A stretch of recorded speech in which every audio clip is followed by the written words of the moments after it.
Alright guys, स्वागत है आपका इस वीडियो में। तो फाइनली यहाँ पे वन पंच मैन का न्यू चैप्टर आ चुका है, चैप्टर नंबर 205। ये एपिसोड ये चैप्टर जापानीज में आ गया था परसों और कल रात में आया था इंग्लिश में। तो अभी मैं बनाने बैठ चुका हूँ रात में और आपको मेरे ख्याल से अगले दिन मतलब सुबह या शाम को शायद ये वीडियो मिल जाएगी।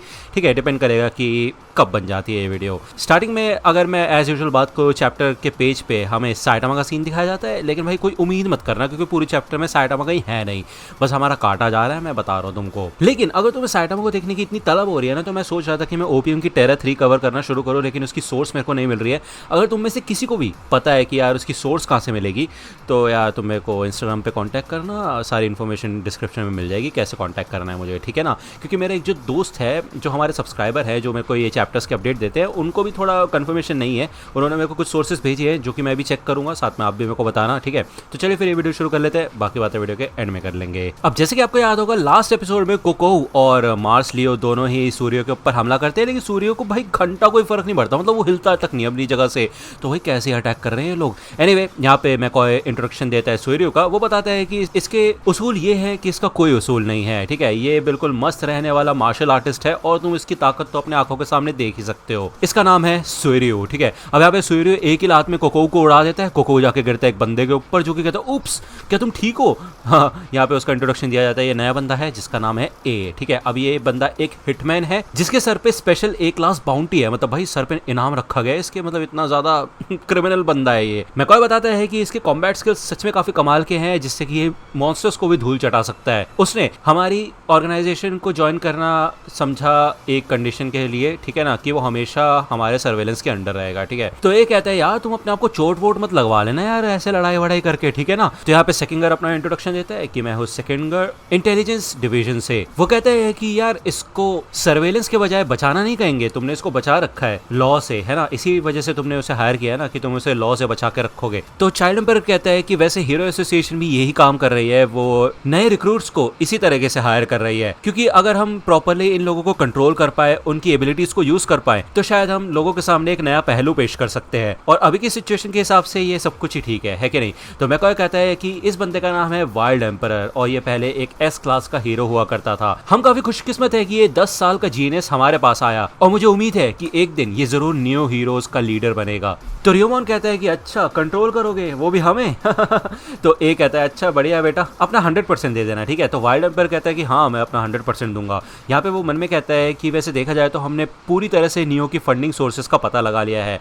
सेकिंगर मन में कहता है कि वैसे तुम हमेशा से इतने ज्यादा स्मार्ट हो और तुमने आसानी से इनके मेन प्लान्स का पता लगा लिया, ठीक है। तो वाइल्ड एम्पायर और सेकिंगर दोनों ऐसा लगता है कि हीरो एसोसिएशन के जासूस है, जो कि यहाँ पे आए हैं सारी इन्फॉर्मेशन इकट्ठा करने के लिए। Money laundering, illegal transaction, criminal organisation, tax evasion, wealthy individuals मतलब अमीर लोग, रिलीजियस लीडर, और अजीब तरीके के एक्सपेरिमेंट होते हैं लोगों के ऊपर और उनको हीरो बना दिया जाता है। मतलब सारी गलत चीजें इसी ऑर्गेनाइजेशन में हो रही है और ये सब देख के तो सिर्फ ऐसा लगता है कि ये ऑर्गेनाइजेशन खोली ही इन लोगों के लिए गई है, ना कि हीरो वर्क के लिए। सेकिंगर मन में कहता है कि मैं जल्द से जल्द नियो के टॉप मैनेजमेंट में पहुंचने की कोशिश करूंगा मैकॉय के जरिए और पता लगाऊंगा कि इनका असली मकसद क्या है, और ये सारी इन्फॉर्मेशन और जो तुमने इन्फॉर्मेशन इकट्ठा किया उनको इकट्ठा करके हम पता लगा पाएंगे कि इनका असली मकसद क्या है, ठीक है। और हमें ये भी पता चल जाएगा कि ये नियो हीरो एसोसिएशन से चाहता क्या है, ठीक है। दूसरा डार्कशाइन चाइल्ड एम्पायर से कहता है कि ये तो काफी अच्छी बात है, वैसे मुझे तुमसे कई उम्मीदें हैं wild empire, sorry child empire, मतलब यार देखो पहले उसका नाम चाइल्ड एम्पायर था, लेकिन उसने अपना नाम खुद चेंज कर लिया और वाइल्ड एम्पायर कर लिया,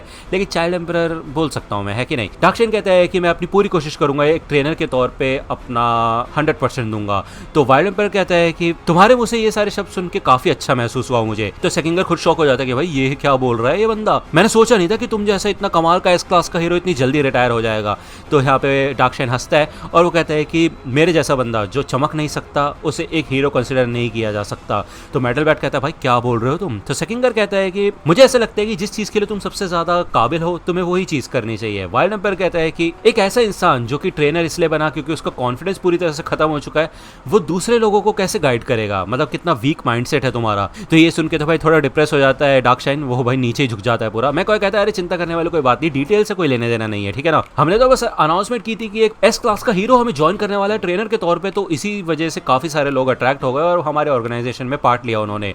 तो यहाँ पे जब वो झुक के खड़ा होता है तो मेटल बैट को गुस्सा आता है और वो कहता है सीधे खड़े हो जाओ, इतना बड़ा शरीर है और दिखा रहे हो ऐसा कि जैसे तुम कुछ नहीं हो। मुझे माफ करना, मैं बेवकूफ हूँ और मैं ठीक से एक्सप्रेस नहीं कर पाता कि मैं कहना क्या चाहता हूँ, लेकिन मुझे ऐसा लगता है कि जो तुम्हारी असली प्रेजेंस है ना, उस वजह से लोग ज्वाइन कर रहे हैं और तुम्हारे ऊपर भरोसा करते हैं, और इसी वजह से वो तुम्हें फॉलो करने के लिए भी तैयार हो जाएंगे। इससे कोई फर्क नहीं पड़ता कि तुम एक हीरो हो या फिर कोई ट्रेनर, है ना। लेकिन चलो कोई बात नहीं, अगर तुम फिर भी अपने आप को किसी नई चीज से चैलेंज करना चाहते हो तो मैं तुम्हें जरूर सपोर्ट करूंगा, ठीक है। तो अपना 100% देना, ओके। डार्कशाइन, तो डार्कशाइन को यहाँ पे थोड़ा डिप्रेशन से फील होती है, अजीब सा फील होता है, तो वो कहता है माफ करना मुझे टॉयलेट जाना है, तो यहाँ से निकल जाता है। तो सेकिंगर कहता है यार ये तो सीरियस मामला लग रहा है मेरे को। वाइल्ड एम्पायर कहता है कि क्यों ना हम स्वीट मास्क को बुलाएं और इसकी धज्जियां उड़ा दें, मतलब कम से कम खुद तो ये कुछ करेगा नहीं, वो उसकी अकल ठिकाने लगा देगा। तो मेटल बैट कहते हैं चुप हो जाओ तुम, ये फाइटिंग स्पिरिट की बात है, तो इस चीज से उसे खुद निपटना होगा, ठीक है। अब यार मास लियो तो यहाँ पे खड़े खड़े तमाशा देख रहा होता है। अब उसे फिर से गुस्सा आता है, वो सूर्य के ऊपर अटैक करता है। वो कहता है तुमने मेरे को हल्के में ले रखा है क्या। तो यहाँ पे वो फिर से अटैक करने आता है। सूर्य सोचता है कि भाई ये बंदा प्रो हीरो है क्या, लेकिन उसके बाद वो याद करता है कि साइटामा कैसा था, और वो कहता है भाई ये उसके जैसा बिल्कुल भी नहीं है। अब ये हल्ला गुल्ला यहाँ पे हो रहा होता है, तभी दो बंदे पीछे से आते हैं और वो कहते हैं यहाँ पे कुछ दंगा चल रहा है क्या। तो मैको इनका इंट्रोडक्शन देता है। वो बताता है कि ये एजेंट्स है जो कि सिक्योरिटी के इंचार्ज है नियो टावर के अंदर, और ये उन चीजों से निपटते हैं, उन लोगों से निपटते हैं जो कि रूल्स को ब्रेक करते हैं। ये पहले मर्सनरीज हुआ करते थे। अब एक बंदी होती है, एक बंदा होता है, एलिमेंट और डेस्ट्रो, ठीक है। अब यार इनका इंट्रोडक्शन भी हो चुका है। अब मेरे को याद नहीं यार वेब कॉमिक के अंदर कितने कैरेक्टर्स थे, मतलब 3 चैप्टर हो चुके हैं भाई, और इनका इंट्रोडक्शन ही खत्म नहीं होके दे रहा। और साइटामा भाई उसको भाई मूतते हुए दिखा दो, कम से कम भाई कुछ तो करते हुए दिखाओ, एक तो झलक दे दो कि हम भी थंबनेल पे लगा लें उसको कि भैया शायद इस एपिसोड में तुम्हें साइटामा देखने को मिलेगा, लेकिन घंटा नहीं देखने को मिल रहा है यार, मैं क्या ही बोलूँ। अब एनीवे एंड में हमें कोको का मतलब बताया जाता है, जिसका मतलब होता है सॉलिट्यूड, ठीक है। अब यार तुम बोलोगे भाई यार तू वैसे तो इंग्लिश को पूरा हिंदी में कन्वर्ट कर देता है और फिर तू बता नहीं रहा, तू इंग्लिश में बोल रहा है सॉलिट्यूड, भाई उसका मतलब तो बता। तो यार अगर मैं तुम्हें सॉलिट्यूड का मतलब बताऊं तो यार उसका मतलब होता है जो बंदा अकेले रहना पसंद करता है, मतलब वो अकेले रहता है और उसको अच्छा भी लगता है अकेले रहना, तो बस यही मतलब है उसका। ज़्यादा मत सोचो, ठीक है ना। खत्म करो यार, खत्म करो। एनीवे हमारे फर्स्ट चैनल के ऊपर से वो जो स्ट्राइक था वो तो अभी हटा नहीं, लेकिन मेरी वो जो लिमिट है वो खुल चुकी है। लिमिट मतलब यार मेरे को अपलोड करने के लिए उन्होंने रोक दिया था, बोला था कि तुम अपलोड नहीं करोगे 2 हफ्ते के लिए। अब मैं कर सकता हूँ, इसलिए मैं फेलियर फ्रेम के एपिसोड लाऊंगा। मैंने भली कहा था तुम्हें ब्लीच की वीडियो में कि मैं फेलियर फ्रेम पहले करूंगा, लेकिन भाई चैप्टर पहले आ गया तो भाई चैप्टर पहले बनता है कि नहीं। एनीवे इस वीडियो में मैंने बहुत बकवास की है, क्योंकि भाई यार समझ रहे हो ना भाई, एनर्जी आ गई है थोड़ी, क्योंकि यार थोड़ी अच्छी चीज़ तो ही भाई, अच्छा तो कुछ नहीं हुआ वैसे। एनीवे अगर आपको ये चैप्टर पसंद आया तो लाइक करना, सब्सक्राइब कर लो, अगर चैनल पर नए हो तो। मिलता हूँ आपसे अगले वीडियो में, तब तक के लिए गुड बाय। तो दोस्तों आज की वीडियो के लिए सिर्फ इतना ही। आई होप कि आपको ये वीडियो पसंद आई होगी। अगर आपको ये वीडियो पसंद आई हो तो प्लीज लाइक कीजिए, अपने दोस्तों के साथ शेयर कीजिए और मेरे चैनल को सब्सक्राइब करना मत भूलिएगा। और अगर आप मुझे कांटेक्ट करना चाहते हैं तो आप मुझे इंस्टाग्राम पे कांटेक्ट कर सकते हैं, मेरे पेज की लिंक आपको डिस्क्रिप्शन में मिल जाएगी। मिलता हूँ आपसे अगले वीडियो में, तब तक के लिए गुड बाय।